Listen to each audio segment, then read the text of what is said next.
अस्सलाम वालेकुम and welcome to ज़रा हटके। मैं हूँ ज़रा खोड़ो, मेरे साथ हैं वसतुल्लाह खान और मुबशर जैदी। कहीं मदगला हिल्स में गुम हो गए हैं, कोई बात नहीं, मंडे तक इंशाल्लाह वापस आ जाएंगे। आज कॉलर्स डे है, फ़ोन नंबर स्क्रीन पर भी चल रहे हैं और अगर मुझे याद होते तो मैं दोहरा देता, लेकिन मुझे नहीं याद। तो अब हम चलते हैं अपने पहले कॉलर के जानिब, जो है फ़ातिमा अहमद साहिबा इस्लामाबाद से। अस्सलाम वालेकुम जी। हेलो जी, वालेकुम अस्सलाम। आप सबको मेरा सलाम। वालेकुम सलाम। आप लोगों का शो वैसे भी बहुत अच्छा होता है और मुझे थोड़ा सा ऑकवर्ड लगता है तारीफ करना, क्योंकि मुझे लगता है बहुत ब्लैंड बात मैं कहती हूँ। नहीं, हमें ऑकवर्ड नहीं लगता, आप बेशक तारीफ कर दें। लेकिन जो बाकी सब शोज भी बहुत अच्छे थे, लेकिन जो कल सन लिटरेचर फेस्टिवल का था, ऑल्दो यू वर मिस्ड ज़रा, लेकिन it was absolutely brilliant. Great great. I think these were the kind of questions I always wanted to ask, but owing to the time constraint, I couldn't ask them anyway. तो आप लोग इसी तरह literature festivals पे आते रहा करें। You guys literally make them worthwhile. Thank you so much. शुक्रिया। Thank you so much. और एक मैं ये कहना चाहूँगी, अभी कुछ अर्सा पहले like in last couple of weeks captain Safdar जो थे, he delivered this hate speech from the floor of the parliament. तो बात थोड़ी सी पुरानी हो गई, but since I didn't get my call connected earlier, तो मैं आज ही करूँगी।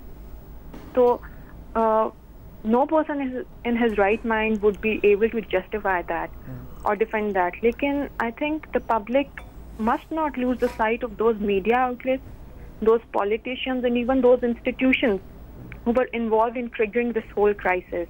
Like, मुझे नहीं समझ आती why in this nation we have to prove our patriotism by cursing our neighbors, or why do we have to prove how good Muslims we are by bad-mouthing other religions or other sects. और and में बस मैं अहमद नूरानी साहब पे जो attack हुआ था उसको मैं कंडेम करूंगी, और कुछ अशार थे आतिफ तौकीर साहब के, अगर आप लोग मुझे इजाजत दें तो। जी, तो वो उनकी एक पोएम है, उसमें से कुछ ये मैं कुछ अशार बोलूंगी। जी जी। शहर में जख्म पे चीखना जुर्म है, जालिमों को सहूलत मुहैया करो, सोचना जुर्म है, बोलना जुर्म है, गुमशुदा दोस्तों की कोई शिकायत ना हो, मस्क लाशों पे कोई इबारत ना हो, शेर कहते रहोगे सुओ जुल्फ के, खाक उड़ने की लेकिन हकायत ना हो।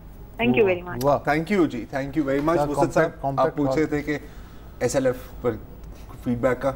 हाँ नहीं, वो तो आया, तो दिल ज़ाहिर है बड़ा हुआ, और इन्होंने चूंकि अपना एक ओपिनियन दी, सवाल तो खैर कोई था नहीं, लेकिन बहुत ही कॉम्पैक्ट अंदाज में इन्होंने, और आई थिंक हम तकरीबन हर एक बात से एग्री करते हैं जो इन्होंने कही है। नदीम जैदी साहब हैं कराची से। जी नदीम भाई। जी सलाम। वालेकुम सलाम सर। अभी पिछली कॉलर की मैं कॉल सुन रहा था, तो मेरे पास भी आपकी तारीफ करने के लिए सिर्फ एक चीज़ है, वो ये है कि आपका प्रोग्राम इतना अच्छा है कि मैं इसमें कॉल करता हूँ, मैं इसके अलावा कहीं कॉल नहीं करता। बहुत शुक्रिया। बस मैं ये कह सकता हूँ, तो आप माशाल्लाह बहुत समझदार हैं, आप कुछ समझ सकते हैं। अच्छा, मेरे दो बहुत छोटे छोटे से पॉइंट्स हैं, और अगर आप चाहें तो उस पर कॉमेंट करें तो मुझे बहुत खुशी होगी। एक तो ये कि जैसे आजकल अभी सीजन तो चल रहा है, हमारी रॉयल फैमिली वापस आई हुई है, लेकिन मेरा उस पर कोई खास सवाल नहीं है। मेरा दूसरा एक जो सवाल सिंपल है, जो मेरे लिए बहुत अहम है, बट हो सकता है आपके लिए बहुत छोटी बात हो, कि ओवर द ईयर्स लोगों ने जो पहले हम ट्रैफिक रूल्स फॉलो करते थे पाकिस्तान में, हर शहर में जहाँ जहाँ मेरा जाना हुआ, आप लोग भी जाहिर बचपन से यहाँ पर हैं, तो रॉन्ग साइड पे गाड़ी चलाना या मोटरसाइकिल चलाना बहुत गलत चीज समझी जाती थी, और उसमें चालान वालान होते थे। अब पहले तो साइकिलें नहीं चले, उसके ऊपर इतना रूल्स नहीं लागू होते, फिर मोटरसाइकिलों तक बात पहुंची, फिर गाड़ियां, और अब तो ट्रक और बसें भी जाती हैं। बिल्कुल। सबसे अफसोसनाक बात यह है कि पुलिस के हजरात और ट्रैफिक पुलिस के हजरात ना तो उनको चेक करते हैं, मुंह दूसरी तरफ कर लेते हैं, और अफसोस की बात है वो खुद भी ऐसा करते हैं। तो ये मेरे लिए बहुत ही इंपॉर्टेंट बात है, इससे लोगों की डेथ हो जाती है। बिल्कुल सर। तो ये इससे एक माशरे का भी पता लगता है कि कितने हम लोग कानून को तोड़ने वाले लोग हैं। माशरा भी कमजोर हो रहा है, रियासत भी कमजोर हो रही है, ये दोनों चीजें साथ साथ ही कमजोर होती हैं जनरली। दूसरी मुझे एक चीज और है कि अभी हमारी शहजादी साहिबा का एक इंटरव्यू आया था 2 दिन पहले एक चैनल पे, जिसपे उन्होंने कहा कि जी ये तो हमारा पर्सनल कारोबार है, और अरबपति दादा के पोते वगैरह वगैरह।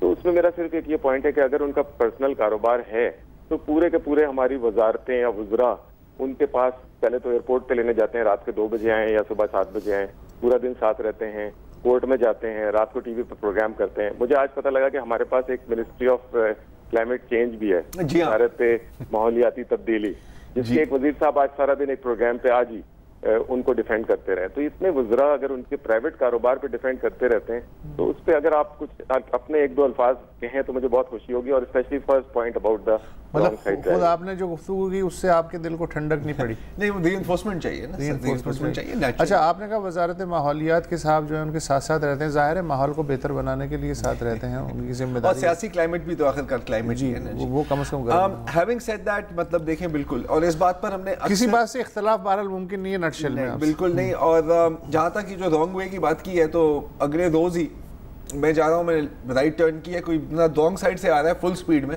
मुझे टक्कर मारता है, गलती मेरी है। हाँ। नहीं, वो आपसे झगड़ लेगा, झगड़ लिया कि सर आप देख नहीं रहे कि मैं आ रहा हूँ। मैंने कहा सर आप रॉन्ग वे से आ रहे हैं, आपकी लाइटें भी नहीं है। नहीं, लेकिन मैं आ तो रहा था ना सर। और मैंने कहा मैं क्या कह सकता हूँ सर, आप महान है। इंडिकेटर लेफ्ट या राइट का देना जो है वो तो उसका रिवाज भी खत्म हो चुका है। वो तो बिल्कुल, मोटरसाइकिलों में तो खैर होता ही नहीं। मोटरसाइकिलों में तो होता ही। सज्जाद हसन साहब हैं सियालकोट से। अस्सलाम वालेकुम सर। वालेकुम अस्सलाम। जी सर, क्या हाल है? बिल्कुल खैरियत सर। जी सर, मैं आज जो चीज लेके हाजिर हुआ था वो तो जैदी साहब के लिए थी, अब वो तो नहीं है, लेकिन मैं आपके गोश्त। जी जी, हेलो सर, आवाज आ रही है? जी जी, आ रही है। गोश्त गुजार कीजिए। सर जी, वो एक बंदा होता है ना, उसने ना सर्कस बनाई होती है। जी जी जी। तो उस बेचारे की चलती नहीं है, तो वो जहाँ भी कोई मेला ठेला होता है वहाँ उसको ले जाता है। तो वो इस तरह चलते चलते ना एक गांव में पहुँचता है, तो वहाँ पे उसे कोई बंदा बताता है कि यार ना इस गांव में एक बंदा है जो एक टाइम पे ना 60-70 रोटियां खा जाता है, तो अगर आप उसको हायर कर लो ना तो आपका शो जो है ना वो चल सकता है, आपकी सक्सेस जो है उसमें थोड़ी सी जान पड़ सकती है जी। तो ये एक लाइटर नोट पे बात है, मैं कोई तनकीद करने के लिए नहीं कर रहा। तो वो ना उस बंदे को मिन्नत अल्लाह करता है, तो वो शो करता है, तो वो मतलब 50-60 रोटियां के टाइम पे खाता है, तो लोग आना शुरू हो जाते हैं, उसका काम चलना शुरू हो जाता है। तो 2-3 घंटे बाद दूसरा शो होता है, वो फिर 50-60 रोटियां खा जाता है। तो इस तरह जैसे जैसे वो एडवर्टीजमेंट हो रही है उसकी जो है ना वो बंदे बढ़ रहे होते हैं।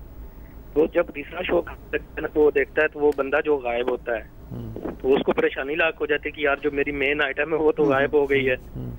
तो उसको ना ढूंढते ढूंढते उस हाथ ही उसका घर होता है, तो हो जाता है ना, तो वो देखता है कि आगे वो बंदा बैठ के ना रोटी खा रहा होता है घर में ना, कि यार शो का टाइम हो रहा है, तुम खाना खा रहे हो। तो वो बंदा आगे से जवाब देता है कि अच्छा हूँ मैं काम भी करे जावा रोटी ना खावा।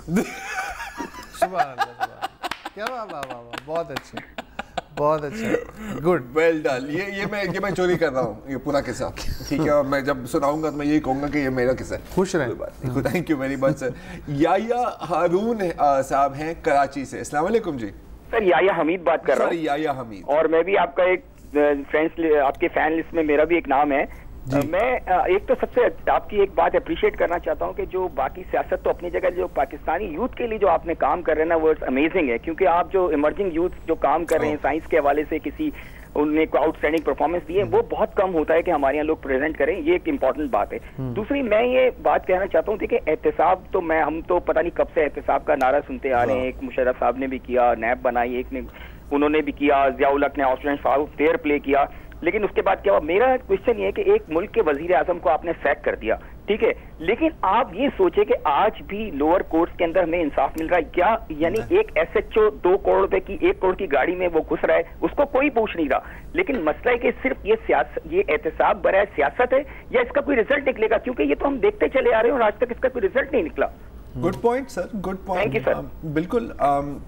आई थिंक जो बात ये कर रहे हैं वो बहुत लोगों के दिल में यही बात है। और आपको याद होगा कि जब ये पैनमा वाला केस हो भी रहा था तो उस पर क्या अंजाम आने था कि जी बिल्कुल बहुत अच्छी बात है, एहतसाब होना चाहिए, लेकिन अगर यहाँ पर रुक गए ना सर तो फिर अगली बार ये भी नहीं होना। सिंपल बात है, सिंपल बात है। कुछ तो हो ही रहा है ना, क्या कुछ तो हो रहा है ना एहतसाब।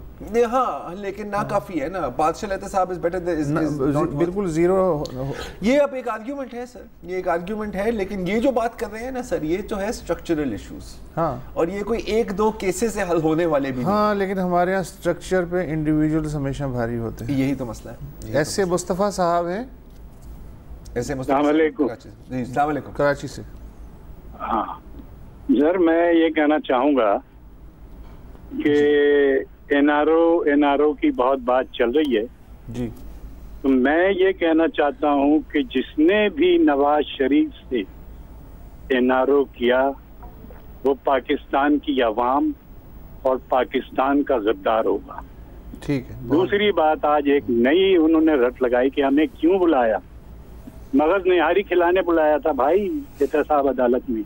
ठीक है। मसला ये है कि वो एक आपने सुना है, बहरहाल ये मैं नहीं कहूँगा। अब मैं दरअसल बात करूँगा आपके कि वो अभी बात हो रही थी, तारीफ किसको अच्छी नहीं लगती जी, तनकीद कोई नहीं बर्दाश्त करता जी। बहरहाल आपका प्रोग्राम बहुत अच्छा है, मैं तारीफ बहुत कम करता हूँ, तनकीद बहुत ज्यादा करता हूँ। न्यूज़ पे भी आपको मैंने बहुत ज्यादा तनकीद की है, शायद आपने पढ़ा हो नहीं पढ़ा हो जी। बात ये है कि हमारे एक नंबर 1 एंकर हैं, समझ गए जी, जी, जी। और एक और नूरानी साहब। बहरहाल ये दोनों एक ही कैटेगरी के हैं। वो पता नहीं अल्लाह रसूल का नाम लेकर टीवी पे अपने जाती प्रचार कर रहे हैं जी, और इस तरह से झूठ बोलते हैं।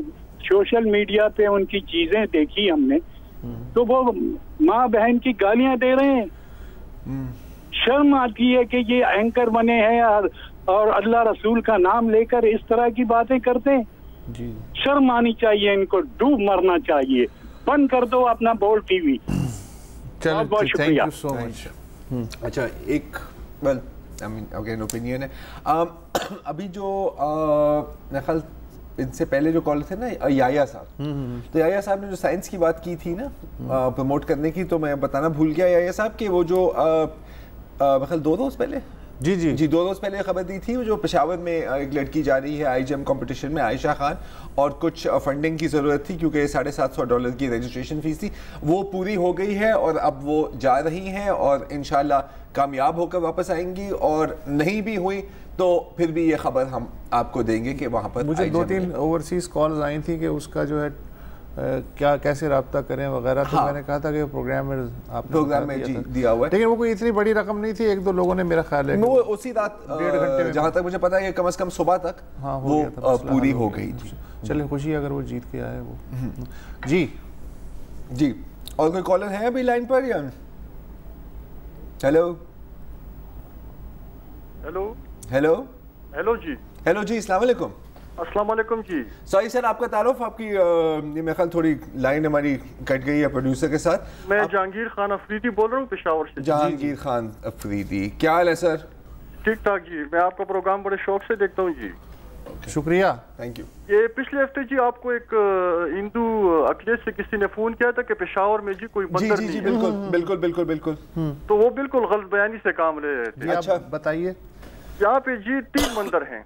अच्छा, ठीक है। एक पेशावर सदर में है जी, एक जी मशहूर करीमपुरा बाजार है, उसके अंदर एक छोटा सा बाजार है झंडा बाजार। जी जी, वहाँ पे एक मंदिर है, वो काफी पुराना मंदिर है, वो काफी बड़े रकबे पे फैला हुआ है। जी जी। एक मंदिर जो है तारीखी जगह है बिल्कुल पेशावर के सेंटर में, तहसील गोल गटरी।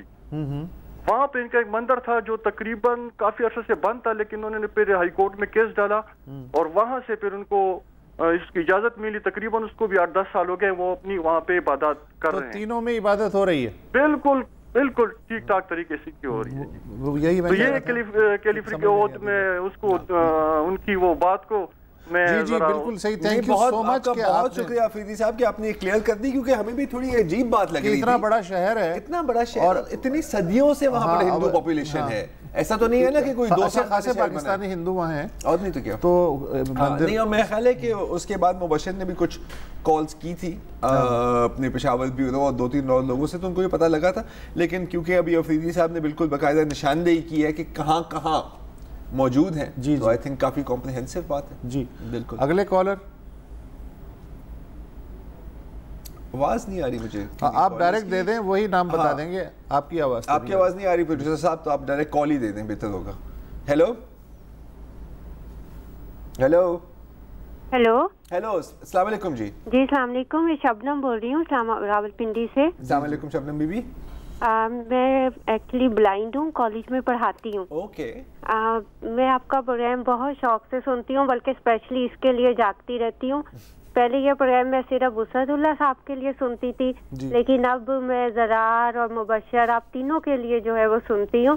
क्योंकि मुझे मुबशर का बोलने का स्टाइल बहुत ज़्यादा पसंद है और ज़रार जो हैं वो जो पूरी साइंस की मालूमात लाते हैं और मीडिया से खबरें लाते हैं वो तो, बल्कि अगर कभी ऐसा होता है कि आपके प्रोग्राम का मुझे कोई टॉपिक ऐसा होता है कि आज मैं कहती हूँ इतना वो नहीं कि मैं सुनूं, लेकिन मैं एंड तक इसलिए बैठी रहती हूँ कि एंड में ज़रार क्या पता कोई सोशल मीडिया की न्यूज़ बताएंगे और शेयर करेंगे।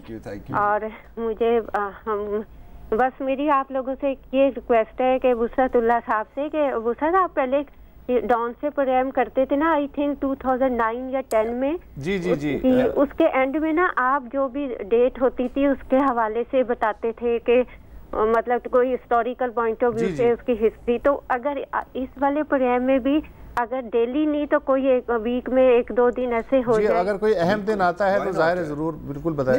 वो तो आप बताते हैं, लेकिन वो जैसे वो उस तारीख के हवाले से अगर इस तरह करके ये भी हो जाए और जो अहम और अहम दिन बिल्कुल, और जो अहम दिन में आप बताते हैं वो तो मुझे बहुत ही स्पेशली मुझे पता होता है जब मैं पता चल जाता है कि आज फलां शायर की बरसी है या किसी की आज बर्थडे है वो है, तो मुझे पता होता है कि आज वुसअत बताएंगे और मैं पहले से अपना रिकॉर्डिंग का सारा रख कर बैठ जाती हूँ। और थैंक यू सो मच, बहुत शुक्रिया शबनम बीबी, थैंक यू सो मच। और अभी एक छोटी सी हम ब्रेक लेते हैं और ब्रेक के बाद फिर कॉल्स का सिलसिला जारी रहेगा।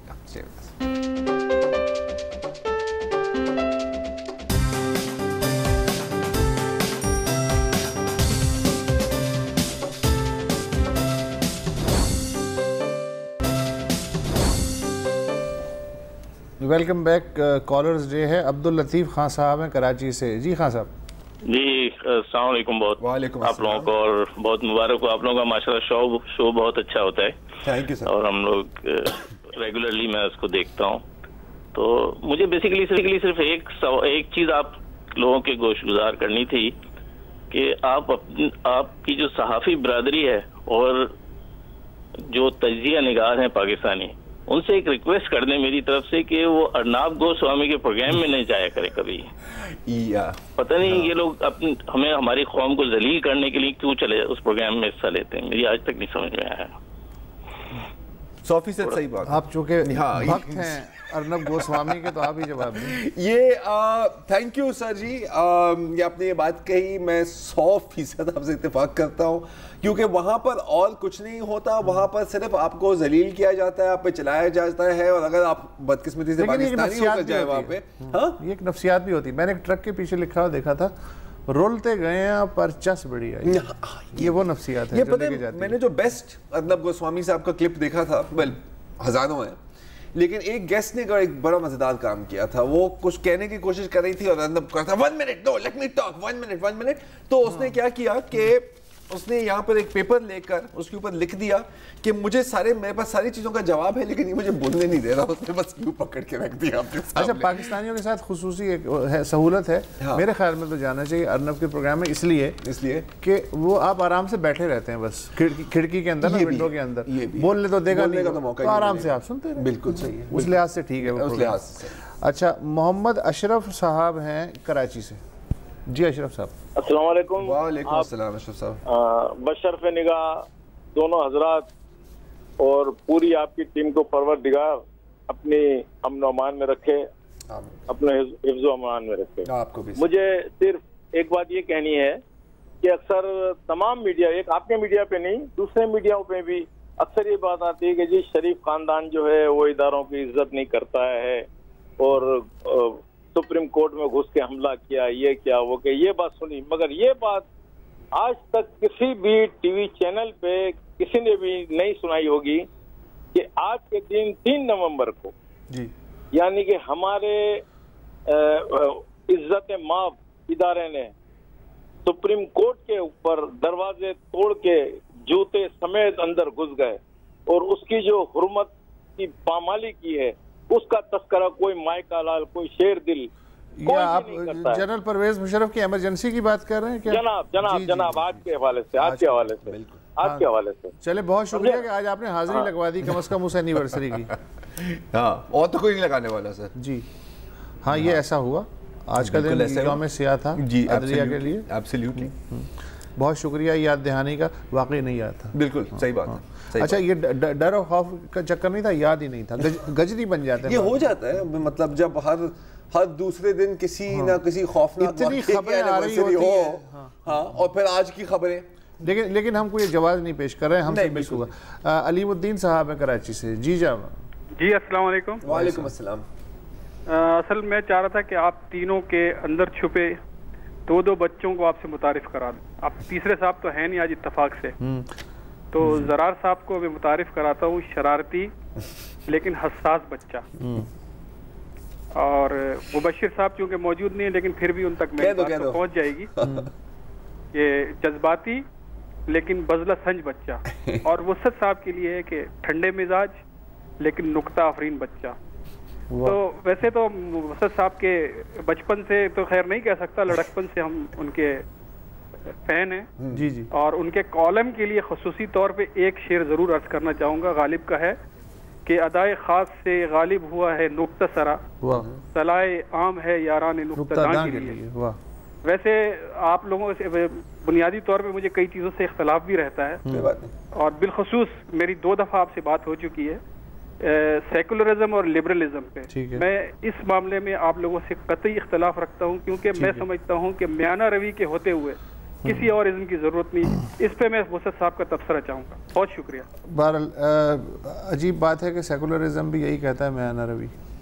हाँ नहीं, अब देखें मसला पता है सारा क्या हो जाता है, जब कि जो डेफिनेशंस इन चीज़ों की पड़ गई है ना, लिबरलिज्म, म्याना रवि एक लिबरलिज्म और सेकुलरिज्म का तर्जुमा भी उन लोगों ने किया है जो इससे इत्तेफाक नहीं करते। जी, कि लादीनियत नहीं है, बट एनीवे म्याना रवि सब लोग इख्तियार कर रहे हैं, तो बिल्कुल I completely agree with you, और किसी चीज़ की ज़रूरत नहीं है 100%। गुलाम हुसैन साहब हैं डेरा इस्माइल खान से।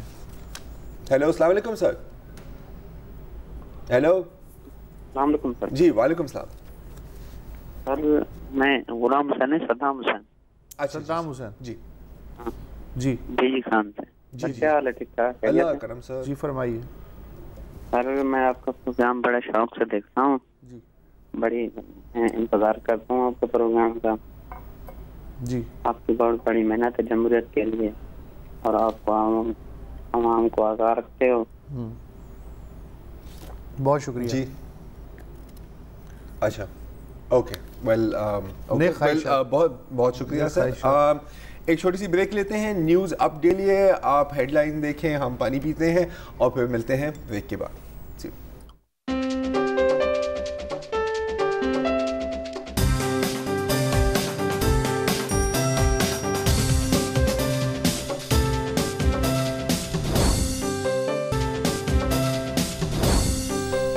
Welcome back. कॉलर्स डे है। अटक से हैं इंजीनियर जमील मलिक साहब। जी मलिक साहब। हेलो हेलो हेलो, अस्सलाम वालेकुम मलिक साहब। वालेकुम अस्सलाम। फरमाइए। ये वो बात करनी है उनसे। जी जी, तो कीजिए आप। हाँ जी, ये वो सब्तुल्ला खान साहब और जरार साहब और मुबशिर जैदी साहब, सबसे पहले तो मेरा आपको सलाम है। वालेकुम अस्सलाम। जब भी मुझे मौका मिलता है मैं आपका प्रोग्राम जरूर देखता हूँ, क्योंकि आप तीनों बहुत नामवर सहाफ़ी हैं और एक अच्छा तज्जिया करते हैं। शुक्रिया। तो मैं ये कहना चाहता हूँ कि आज 3 नवंबर है जी, और 10 साल पहले जनरल परवेज मुशर्रफ ने इमरजेंसी लगाई थी। जी बिल्कुल। उस पर मुकदमा भी चला, मगर सजा इसलिए नहीं हुई कि फौज उनकी पुष्पनाई कर रही है और ये हुकूमत जो है कमजोर है जी। तो मैं आपकी वसातत से जी, जो चीफ ऑफ आर्मी स्टाफ है हमारे, उनसे और फौज से और तमाम जर्नैलों से बहैसियत एक शहरी के और एक सियासी कारकुन से एक सवाल करना चाहता हूँ कि क्या ये अच्छा लगता है कि उनका एक जर्नैल जो है वो एक इश्तिहारी करार दे दिया गया है। यानी एक जर्नैल बहुत बड़ी चीज होता है, वो इश्तिहारी हो गया, मुल्क में आ नहीं सकता है। तो बेहतर यह है कि अगर हमारी हुकूमत कमजोर भी है तो फौज को चाहिए कि वो उनको खुद तलब करें, उनको कहें कि भाई आए पेश हों। जैसे अच्छे खानदानों में होता है कि कोई अच्छा खानदान है, उसका कोई आदमी बिगड़ जाता है तो खानदान वाले उस पर जोर डालते हैं, प्रेशर डालते हैं कि जाओ भाई अदालतों का सामना करो। अब मुशर्रफ साहब ने इमरजेंसी ठीक लगाई नहीं लगाई ये तो कोर्ट ने फैसला करना है ना। लेकिन कम से कम इतना जुर्रत का मुजाहरा तो फौज को करना चाहिए। और मेरे पास ये एक शहरी ये मुतालबा है कि उसको जरूर लाएं, क्योंकि इससे मुल्क में जो है ना वो बड़ी अनारकी फैल रही है, लोगों में ये एहसास महरूमी पैदा हो रहा है कि जो फौज से मुंसलिक जर्नैल है उसको तो कोई सजा दी नहीं जा सकती, जो कि एक गलत तासर है जी। क्योंकि ये तो मैं समझता हूँ कि इस हद तक तो अब वो जनरल परवेज मुशर्रफ कमजोर पड़ गया है कि वो दुबई में बैठा है, पाकिस्तान में तो नहीं आ सकता ना, ये इस हद तक तो ये आप सब जानते हैं। तो ये मेरा सवाल है, इस पर आपको बात करना चाहिए। आपकी बात आपने भरपूर बात कर दी। जमील मलिक साहब, मैं ये कहूँगा कि बेशक आप इंजीनियर हैं, आपने जो बात की है ना, आपने बात की है पॉलिटिकल फिलोसोफर की लेवल की, बहुत ही सुलझी हुई, एंड इसमें हम कोई इजाफा नहीं कर सकते। इट इज ये मुकम्मल है, मुकम्मल। अच्छा, फैसल चौहान साहब हैं रहीम यार खान जी। चौहान साहब, अस्सलाम वालेकुम सर। वालेकुम अस्सलाम सर, अर्ज ये करना थी, माशरे में पूरे पाकिस्तान में इस्लामाइजेशन के लिए जी बहुत सारी तहरीकें जमातें काम कर रही हैं जी, लेकिन उसके बावजूद माशरे में किसी किस्म का इस्तेहकाम और माशरती इक़दार इस्लामाइजेशन वाली नजर नहीं आती। तो इसमें कहाँ कोई कमी कोताही है जिसको दुरुस्त किया जा सकता है, या मेरे सवाल को आप समझ रहे हो? तो उसमें मसला ये है कि नारा कोई भी हो, लेकिन अगर नीयत सियासी हो तो फिर कुछ भी नहीं हो सकता, चाहे कितना भी शानदार आप खुशगवार और बेहतरीन नारे लगाएं, लेकिन आप डिपेंड करता है कि पीछे इंटेंशंस आपकी क्या हैं। तो मेरा ख्याल है कि कोई भी नज़रिया हो उसके पीछे खुश नीयती का होना बहुत ज़रूरी है, जो ये नारा लगा रहे हैं। बस यही एक जवाब मुझे जहन में आ रहा है इस वक्त। आफ्ताब अहमद साहब है मुल्तान से। पूरी भी नहीं थे हमारे साथ या ड्रॉप हो? आफ्ताब साहब, अच्छा आफ्ताब साहब जी, हेलो। अस्सलाम वालेकुम। वालेकुम सलाम। हेलो हेलो जी सर, सुन रहे हैं? हाँ, मैं आफ्ताब अहमद बोल रहा हूँ मुल्तान से। जी जी जी, बोलिए। मैं ये असल में 2-3 बातें करनी थी सर। एक तो ये सर कि जो आप हफ्ते में 2 दिन की छुट्टी करते हैं वो 2 दिन बड़े मुश्किल से गुजरते हैं। ठीक है ठीक है ठीक है सर। जी जी। और दूसरा ये जो कॉलर्स डे जब आप जो ये करते हैं, इसका दौरानिया थोड़ा सा अगर आप बढ़ा देंगे तो थोड़ा सा हमें मौका मिल जाएगा बात करने का। तो अभी जो मौका मिला उससे तो फायदा उठा लें। अभी बात कर लेना सर, मौका मिल गया। अच्छा, मैंने ये पूछना था जी कि कभी आपने ये कोई सर्वे या कोई इस किस्म की कोई कोशिश की हो कि आपको कितने एक लोग जो है वो देखते हैं आपका प्रोग्राम या सुनते हैं, ताकि हम लोगों को थोड़ा सा कुछ जी जी बिल्कुल बिल्कुल जवाब देता हूँ। तीन तो हम ही हैं जो देखते हैं, मेरे वालिदैन देखते हैं, 2 हमारे जो कैमरा पर्सन्स हैं इस वक्त वो देख रहे हैं। हाँ। फिर हमारे जो वो है कंट्रोल रूम वो भी देख रहे होते हैं, उसमें कोई 10-15 लोग हैं वो भी देख रहे हैं, कभी 20 भी हो जाते हैं। तो 100% मैं गारंटी देता हूँ कि ये लोग तो देख ही रहे हैं। बात है, बाकी आप भी देख, मेरे वालिदैन भी देख रहे हैं, या कम से कम मेरी वालिदा देख रही है, मेरे वालिद साहब सो जाते हैं। हाँ ये है। हाँ, तो ये इतने लोग हैं, ये और ये गारंटी है फिक्स करके, ये गारंटीड है। एक और बात भी इन्होंने की थी अभी, वो बस वो मोहब्बत वाली बात की थी। अच्छा नदीम सिद्दीक, अच्छा ये भी मुल्तान से ही है, क्या बात है? हाँ, नहीं ये जो बात की थी कि 2 दिन छुट्टी ना करो, तो यार खुदा के लिए सर। हाँ। मतलब आप माने कि जुमे के रोज मतलब हमें खुशी होती है कि कॉलिंग डे है और आज हमें कोई काम नहीं करना पड़ेगा, क्योंकि मजाक के अलावा 5% पर बैटरी होती है जुमे के रोज तक। नदीम, हाँ नदीम सिद्दीकी साहब हैं मुल्तान से। जी नदीम भाई। अस्सलाम वालेकुम जनाब। वालेकुम सलाम सर। कुछ किस्मत है जी, मुल्तान से कंटिन्यूस शरीक हो रहा हूँ मैं। जी हाँ सर। इशू ये है कि मुल्तान में मेट्रो बस सर्विस का बड़ा चर्चा है जी। अब मेट्रो बस सर्विस के अंदर सिर्फ ड्राइवर साहब होते हैं और वो एक स्टॉप से दूसरे आखिरी स्टॉप तक अकेले ही जा रहे होते हैं वो। अब मजीद ये हुआ कि 100 बसें मजीद मुल्तान की तंग सड़कों पर ऐड कर दी गई, जिससे ट्रैफिक ब्लॉक हो गया जी। और बसें, मजे की बात यह है कि वो बसें भी बिल्कुल खाली हैं जी, उसमें एक पैसेंजर नहीं होता। वजह क्या है? वजह यह है कि उन्होंने टिकट का निजाम कर दिया है कि जी 125 रुपए का आपने कोई ई कार्ड बनवाना है, फिर आप उसके अंदर एंटर हो सकते हैं। ये मेट्रो बस की बात कर रहे हैं आप। मेट्रो लोग पढ़े लिखे हैं और वो किस तरह उसको ई कार्ड बनवाएंगे और किस तरह उसको यूज करेंगे, किसी को कोई समझ में नहीं आ रहा। बस आती है 5 मिनट के लिए रुकती है, ना एक साथ उतरते हैं ना एक साथ चढ़ते हैं। अच्छा एक मिनट नदीम सिद्दीकी साहब, अगर ये ऐसे हो जाए जैसा कि लाहौर में है कि आप 20 रुपए का टिकट लें और बस में सवार हो जाएं, तो आपके ख्याल में ये फिर फिजिबल हो जाएगा? ये सब तरीके से देखिए, करना हो नहीं, ऐसा हो जाएगा या नहीं? बिल्कुल हो जाएगा। अच्छा, तो ये जो बाकी बसें हैं, जो आप कह रहे हैं कि वो तो उनमें तो कोई ई कार्ड का मसला नहीं होगा ना? वो तो टिकट पे चल रहा होगा ना कि पैसे दो टिकट वो क्यों खाली जा रही है? हाँ, वो क्या मसला है? बिल्कुल ऐसे ही है, वो आप सही कह रहे हैं। इसमें इशू, मेरा जो एक सजेशन है छोटी सी, जी, वो ये है कि इसमें मुल्तान के लोगों को हम थोड़ा सा एक्टिव कर दें कि ये हमारे सरमाए से बनी है, हमारे पैसे से बनी है। ये फ्लॉप प्रोजेक्ट हो रहा है, मुझे डर है कि ये बंद हो जाएगा। मुल्तान की तारीख में ऐसा प्रोजेक्ट नहीं आया। सियालकोट के अवाम ने भी अपने पैसे इकट्ठे करके एयरपोर्ट बनवा लिया था। कहीं ऐसा तो नहीं है कि उसका रूट जो है वो अगर कुछ और गुंजानाबाद और गरीब इलाकों से गुजारा जाता और डिजाइनिंग का मसला हो तो उसमें ज्यादा लोग सफर करते? सर वो रूट भी इसका बिल्कुल जी फरमाइए। रूट भी इसका ऐसा है कि इसमें से कोई मेन चीज नहीं आती, ना एयरपोर्ट आता है, ना उसका स्टेशन आता है, ना हॉस्पिटल आते हैं। वो रूट तो डिसाइड हो गया, ओवरहेड भी बन गए, 20-25-30 अरब रुपया भी लग गया, सब कुछ हो गया। लेकिन ये प्रोजेक्ट फ्लॉप हो रहा है। इसको फ्लॉप होने से बचाने के लिए मैं ये चाहता हूँ कि मुल्तान के लोग इंटरेस्ट लें इसमें। ठीक है, ये भी अच्छी बात है, लेकिन आई थिंक बुनियादी मसला तो ये है ना सर कि अगर वो आपको वहां ले जा ही नहीं रहा जहाँ आपको जाने की जरूरत है, तो फिर आप क्या करना है? और जहाँ से रूट गुजरना चाहिए, जिन्हें जरूरत है, वहां से अगर नहीं जा रहा। कुछ एक चीज याद आ रही है कि एक पता नहीं किस मुल्क में, किसी डिक्टेटरशिप में बहुत एक आलीशान होटल बनाया था, शोकेस। जी हाँ, होटल बन गया, सब कुछ हो गया, बाद में पता लगा कि सीढ़ियाँ नहीं डाली किसी ने एक मंजिल से दूसरी मंजिल तक जाने के, क्योंकि मजदूर तो स्कैफोल्डिंग से जा रहे थे। नॉर्थ कोरिया में बता दें, प्योंगयांग में घोस्ट होटल है। आई थिंक ये वही है, शायद वही। अच्छा जी, आप कौन से कॉलर हैं? डॉक्टर फैज साहब है। डॉक्टर फैज कराची से। अस्सलाम वालेकुम जनाब। वालेकुम सलाम। जनाब मेरे दो मसाइल की तरफ जो है ना मीडिया जो है ना तवज्जो नहीं दे रहा। एक तो सर मेडिसिन के मसाइल हैं। हमारी कराची में आबादी का बेपनाह इजाफा हुआ है, उसके बावजूद सरकारी कोई अस्पताल बढ़ाए नहीं गए हैं और कोई इस पुरसाने हाल नहीं है मरीजों का। अच्छा, दूसरा मसला, प्राइवेट अच्छे अस्पताल हैं जैसे आगा खान वगैरह भी है, उसमें भी मरीजों का इतना रश होता है कि बाज दफा अपना मरीज जो नीडी होता है उसका भी बारी नहीं आती।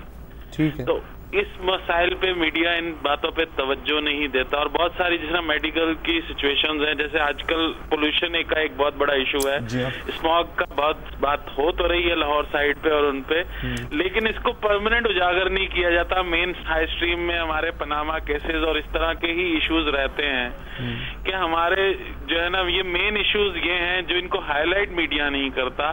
दूसरी मेरी शिकायत ये है कि मीडिया पे, जैसे मैं वसीउल्लाह खान साहब की काफी तहरीरें पढ़ता भी हूँ, बहुत सारी बातों से इख्तलाफात भी होते हैं, बहुत सारी बातों से आप लोगों से जो है ना इत्तफाकात भी होते हैं, लेकिन जो है ना मोस्टली मीडिया पे कब्जा जो है ना शोबाज किस्म के एंकर्स का है। और इस तरह के प्रोग्राम क्यों नहीं चलाए जाते जिस तरह जो अवाम की फलाह बहबूद के लिए जिनका कोई असर पड़े जो है ना अवाम पे, बस इसी पे रोशनी डालें। हाँ, बहरहाल एक बहुत बड़ा सेगमेंट जो है वो इसी तरह सोचता है, लेकिन वही मसला है कि अब देखिए मसला ये है ना कि जब हम स्मॉग या पोल्यूशन की बात कर रहे हैं तो जब ये खबर बनती है फिर ही पर इसके ऊपर डिस्कशन होती है। हालांकि ये भी पब्लिक इंटरेस्ट का, अगर ये प्रोग्राम स्मॉग पे हो तो क्यों नहीं लाखों लोग देखेंगे वो प्रोग्राम? नहीं, आई थिंक लोगों ने देखा है, हमने किया था स्मॉग पर शो, उसमें काफ़ी फीडबैक आई है और लोग भी बहुत करते हैं। अब देखें अस्पताल जो इनकी बात है 100% सही है, ये ईयर राउंड प्रॉब्लम है। ठीक है, खबर कब बनती है कि जी फलाने हॉस्पिटल के बाहर खातून ने बच्चा दे दिया क्योंकि डॉक्टर नहीं थे। जब ऐसी कोई वाकया आता है तो फिर उस पर बात होती है, तो 1-2 दिन शायद वो चलती है, लेकिन फिर दोबारा गायब हो जाती है। उसे भी एक मसाले के तौर पे लेते हैं, प्रॉब्लम के तौर पे। प्रॉब्लम इशू कभी एड्रेस नहीं होता है सच। एजाज अहमद साहब हैं कराची से। हेलो जी, अस्सलाम वालेकुम सर। वाई साहब। जी जी, कैसे मिजाज हैं सर? अल्लाह का शुक्र है, फरमाइए। जी जी सर जी, ये रिसेंट खान साहब आए थे दिवाली प्रोग्राम में मेरे ख्याल से, तो इन्होंने कहा था कि हमारी जब हुकूमत आएगी हम सारे मतलब जिस रिलीजन से बिलोंग करते हैं सबको इक्वल राइट्स देंगे। जी, इमरान खान साहब ने कहा। जी जी, तो बैठे हुए थे सब, वाह भी कर रहे थे। सर हम ऐसी कौम क्यों बन गए हैं जब बोलने वाले को भी पता है कि मैं ये नहीं कर सकता और मैं झूठ बोल रहा हूँ, और सुनने वाले को भी पता है कि ये झूठ बोल रहा है फिर भी वाह। और सोशल मीडिया पे हम झगड़ा करते रहते हैं कि नॉन मुस्लिम्स को हम इक्वल राइट्स देते हैं इंडियंस के साथ, जबकि इक्वल राइट्स नहीं है, और फिर भी झगड़ा करते रहते हैं कि नहीं इक्वल राइट्स है, इक्वल राइट्स है। तो एक माँ अपने बच्चों में फर्क करे तो कैसा लगेगा? उर्दू का एक मुहावरा है कि गुड़ ना दे गुड़ जैसी बात तो कर। तो ये वाला मामला है, उस हिसाब से है। ऐसा ही है, ऐसा ही है। जावेद हुसैन साहब हैं कराची से। अस्सलाम वालेकुम जी। सर अस्सलाम वालेकुम। सर मैं सबसे पहले तो आप दोनों को बहुत मुबारकबाद देना चाहता हूँ, ज़रार खोड़ो साहब और वसतुल्लाह खान साहब को। और तीसरा मुझे परेशानी हो गई कि अशर जैदी साहब नजर नहीं आ रहे। बहरहाल आप जवाब दे दीजिएगा। अच्छा सर, मैं एक काफी अरसे से एक चीज, जब से ये पनामा केस और सारी नवाज शरीफ साहब की जितनी भी चीजें हाईलाइट हुई हैं, और इन चीजों को देख के मैं ये देख रहा हूँ कि अभी पिछले 30, 35, 40 दिनों से अगर हम देखें। जी हेलो, आवाज गायब हो गई। हेलो, सॉरी लाइन ड्रॉप हो गई है। एक छोटी सी ब्रेक लेते हैं और फिर ब्रेक के बाद होपफुली जावेद हुसैन साहब के साथ हमारी कांटेक्ट बहाल हो जाएगा। जय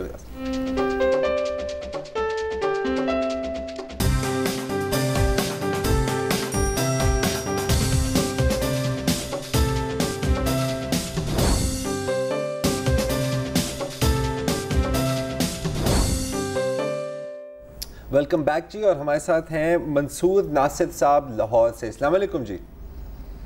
वालेकुम अस्सलाम। सर मैं आज ये कर रहा था कि मुझे एक फोरम पे बात करनी थी। जी कि हमारे बहुत से एंकर हजरात जो है ना, उर्दू में यानी बात करते हुए अब ऐसे अल्फाज इस्तेमाल करते हैं जो हमारे मुस्लिम कल्चर का हिस्सा नहीं है। सपोज उड़ान भरी, मैं भी इस बात से सहमत हूँ जी। हमारे साथ जुड़े रहिएगा जी। तो मैंने इसी तरह के बहुत से अल्फाज हैं। जबकि ज़रार खोड़ो साहब को मैंने फर्स्ट टाइम जब देखा था तो इनको एक और चैनल पे मेहमान थे मोहम्मद मालिक साहब के, जब मैं इनसे मुतारिफ हुआ जी।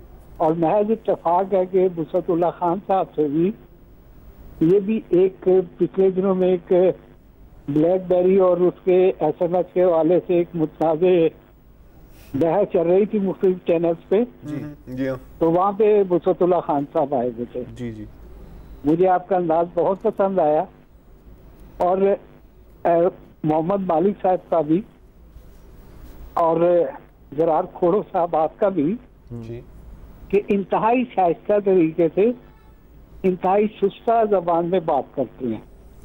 शुक्रिया, बहुत शुक्रिया सर।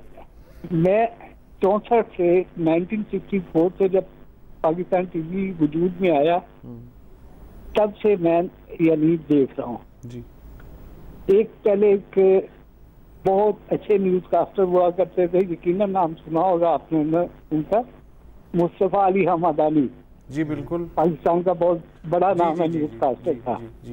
और अगर आज के जो एंकर हजरात और न्यूज कास्टर है ना, अगर PTV का जो ब्लैक एंड व्हाइट का जमाना है ना, उसके कुछ प्रोग्राम फॉलो करें, उसमें अपनी जबान को देखें, अपनी असलियत को देखें। मेरा तजुर्बा हो चुका है ऐसा। मैंने जिस हवाले से बात कर रहा हूँ आप समझ तो रहे हैं, मैंने उस कंट्री के लोगों के साथ भी काम किया है। वहाँ का जो मेरा जिंदगी का एक तजुर्बा है, वहाँ का एक मरीज मर रहा होगा ना और उसकी एक इंजेक्शन से जान बचती होगी, लेकिन इंजेक्शन पे मेड इन पाकिस्तान लिखा है ना, वो मरना पसंद करेगा। और इंतहाई दुख मुझे उस वक्त होता है जिस वक्त मैं इस तरह के अल्फाज सुनता हूँ। जी जी। तो मुझे यूँ लगता है जैसे अच्छा, नासिर साहब अर्ज ये है कि ये जो बिल्कुल आप दुरुस्त कह रहे हैं कि ये जो टीवी वगैरह देखने से एक इन्फ्लुएंस आता है कि हमारे पास अच्छे खासे अल्फाज मौजूद हैं उर्दू में, लेकिन हम फिर हिंदी पे स्विच हो जाते हैं। लेकिन हकीकत असल में ये है कि जो उर्दू ज़बान है ना, उसमें 60% जो अल्फाज हैं वो हिंदी के ही हैं। वो दूसरी बात है कि वो पार्टीशन से पहले के हैं, इसलिए हमें बुरे नहीं लगते, और आज जो आ जाएं तो हमें खलते हैं। बहरहाल ये एक प्रॉब्लम है।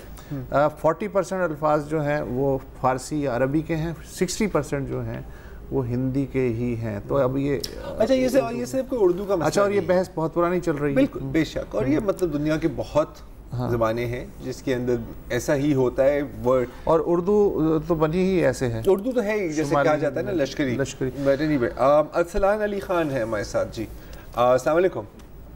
वालेकुम सलाम सर, कैसे हैं आप? अल्लाह करम सर, आप सुनाए? जी शुक्र अल्लाह।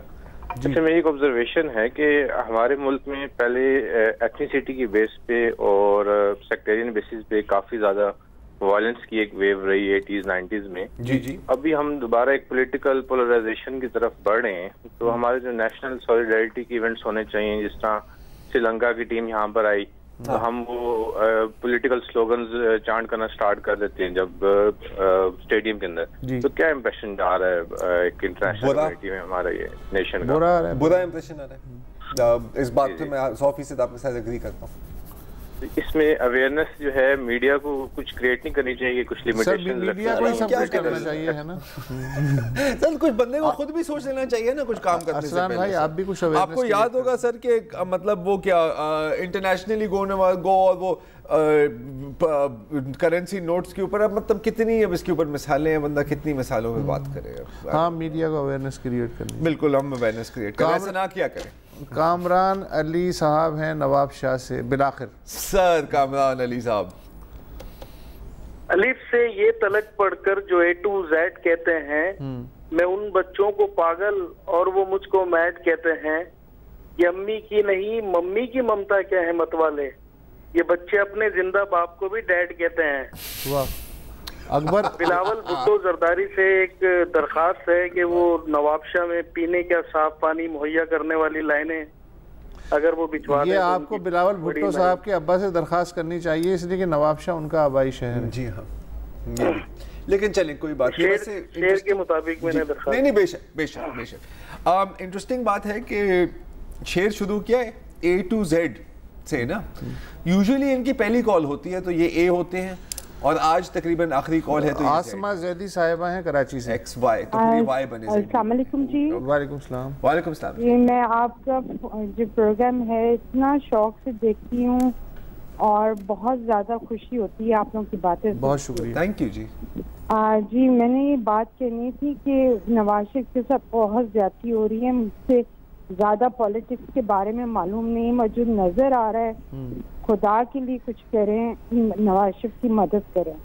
दिल के आप यकीन के सारा वक्त नवाज शरीफ के बारे में हम रोते रहते हैं, दुआएं करते हैं, आप प्लीज कुछ करें। अब ये चूंकि अदालती मामला है, लिहाजा अगर आप उनके सपोर्टर हैं तो आप दुआ तो मांग सकते हैं, लेकिन जो आप कह रही हैं वो शायद मुश्किल हो जाए, इसलिए जो भी कुछ है अदालत के सामने है। बहरहाल बहुत शुक्रिया आपकी मोहब्बतों का। इंशाअल्लाह मंडे को फिर आपसे मुलाकात होगी, तब तक के लिए और ज़र्रार को इजाज़त दीजिए। खुदा हाफिज़। अस्सलाम वालेकुम। अगर आपको हमारे शो पसंद आया है तो प्लीज़ हमारे YouTube चैनल को सब्सक्राइब करें, और अगर मुनासिब समझे तो इस वीडियो को लाइक भी कर लें, तो कोई हर्ज नहीं है, और शेयर भी कर लें और कमेंट भी कर दें, वरना वो सब ऐसे ही लिखते रहेंगे। और ये जो दोनों कह रहे हैं ये कर लें जी प्लीज़, नहीं तो हमें भी घर जाना है, मैं आपके कंप्यूटर में नहीं रहना 24 घंटे। सही बात।